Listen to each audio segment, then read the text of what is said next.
আর আমি হিন্দু হলেও এই রাসূলকে আমি স্মরণ করি। তিনি মহান, তিনি মহান, তিনি মহান। তিনিই পারেন এই বিশ্ব ব্রহ্মাণ্ডে আলোকটা।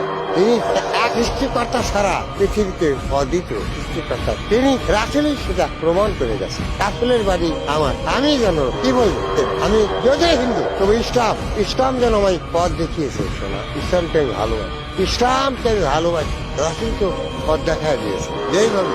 বাহ, আমি সুখী, আমি অনেক সুখী। রাসূলই মহান, এই বিশ্ব ব্রহ্মাণ্ডের মহান। সেটা হচ্ছে রাসূল, মহানবী। তিনি হযরত মুহাম্মদ সাল্লাল্লাহু আলাইহি ওয়াসাল্লাম। যতই হিন্দু হয়েছে না, ইসলামকে আমি ভক্তি করি। আরেকটা ইসলামের সঙ্গীত আমরা কি শুনতে পারি? নবী মোর সোনার খনি, নবী নাম জপে যে জন, সেই তো যোদাহানের ধ্বনি।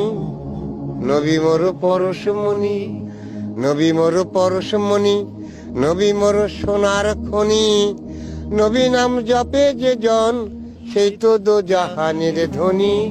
নবী মোর পরশমণি, সেই নামে সুর ধরিয়া পাখি যায় গান করিয়া, সেই নামে সুর ধরিয়া পাখি যায় গান করিয়া।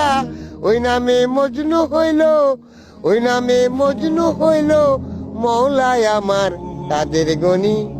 নবী মোর পরশমণি, নবী মোর সোনার খনি, নবী নাম জপে যে জন, সেই তো দোজাহানের ধ্বনি। নবী মোর পরশমণি।